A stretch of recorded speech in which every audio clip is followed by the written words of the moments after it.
eyes. Picture your favorite childhood toy. Can you see it? Can you feel it? Is it hard, soft, squishy? Does it make noise? How does it make you feel? Does it make you feel strong, happy, safe, loved? Remember holding that toy in your hands or in your arms. Remember. Please open your eyes. In asking you to think of your favorite childhood toy, I wanted you to remember what it was like to play, to love a toy, to have something that made you feel the way that nothing else did, and maybe the way that nothing else has since that time in your life. Toys have power. They have the power to inspire us, to engage us. Toys allow us to love. Toys also can help people cope with trauma. Trauma is an event or a series of events that can disrupt or overwhelm our system's ability to cope. I am Dr. Shelly Clevenger. I am the chairperson and a professor in the Department of Victim Studies, and I study how people cope with trauma, specifically how they cope with victimization. I am also a vintage toy collector and enthusiast. And today, I'm going to talk to you about the healing and restorative power of toys. So, why toys? Why am I talking to you today about the importance of toys? I have my own history with toys and with trauma. When I was 8 years old, living in the rural, mountainous area of southwestern Pennsylvania, the roof of our home collapsed. This was devastating. Many of my beloved toys were destroyed. Some survived, like Teddy Ruxpin here, but some did not. I lost toys that were more than toys. They were friends. This was a trauma. This was my trauma. As an adult, I have begun collecting the toys that were lost to me. And this has taken on new meaning as I am able to share these toys with my daughter and play in a childlike way once more. Although my strawberry shortcake was destroyed in the roof collapse, I now have an original vintage strawberry shortcake doll who lives in her beautiful strawberry shortcake house, and we're able to play with her just as I did as a child. Collecting, acquiring, and playing with the toys that were lost to me has been healing. It gave something back to me. That feeling that I hope you all had when I asked you to think of your favorite toy. It gave me that feeling of happiness, of love, and of safety. This is something that I teach about in my courses. My students had the opportunity to work with the Houston Toy Museum to create infographics, which were posters that displayed through pictures how toys can help people cope.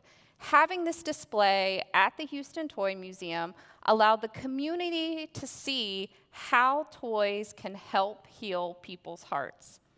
In my classes, as well as in my research, I highlight ways in which toys can help people cope and heal from trauma. The first is through the power of play therapy. Play therapy allows children and adults to process or make sense of things that have happened to them in their lives, including trauma and victimization. In play therapy, people can explore their emotions in a safe and controlled environment. One of the things that therapists can do is observe children playing, because children often play out things that have happened in their lives, including trauma. Also in play therapy, a therapist can use a toy. A therapist could say to a child, I understand that the Hulk is angry about what happened to him, but what could that Hulk do instead of smashing things?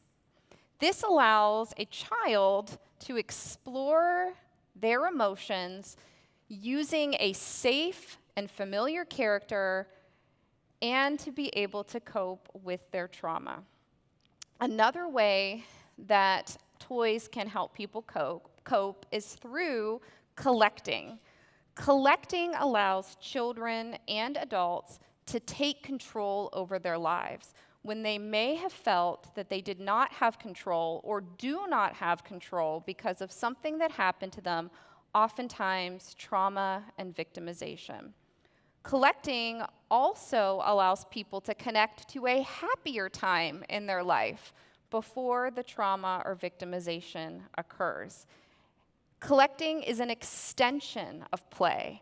It allows people to engage with toys who may not be able to actively play. Over the years, I have met many people who are toy collectors, and they have told me that toys have been an important part of their healing journey.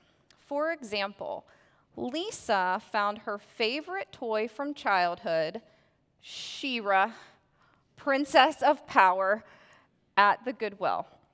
She bought her, brought her home, and having her takes her back to being a child in her pajamas, watching Saturday morning cartoons and seeing She-Ra on the television. She smiles every time she looks at her She-Ra doll. She's also begun collecting other dolls from the She-Ra television series, and this has brought her such joy because it allows her to connect to that happy time in childhood before her trauma occurred. Oh. The final way that I teach in my classes about how trauma can be helped through toys is through the tactile nature of toys. Toys that are tactile, meaning their primary function is through touch, can help people cope. Legos, stuffed animals, what today are known as fidget toys, allow a person to be grounded and present in a moment. A toy that you can hold, move around, and has texture allows you to focus on this toy and this moment. It also allows children and adults to push away feelings of anxiety, fear, or stress. Most children had a stuffed toy, and many adults still have one, as they can provide comfort. Legos are unique as they are a tactile toy, but they are also a form of mindfulness, similar to meditation. However, unlike most meditative techniques, you do not need to be still.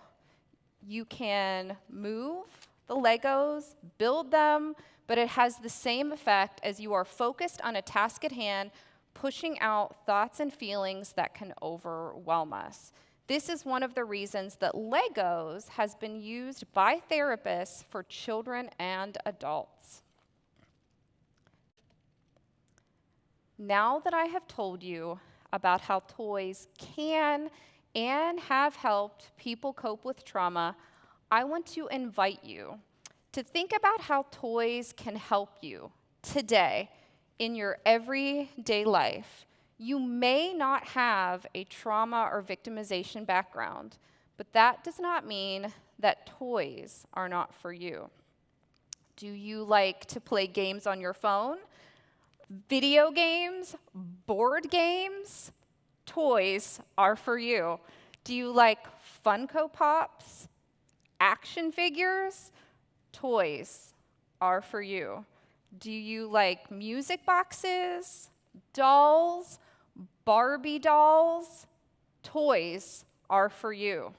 Do you like to create things, build things, make blanket forts with your kids?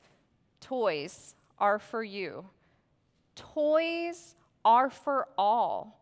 We all can engage with toys without fear of ridicule, shame, or guilt. Toys are for all.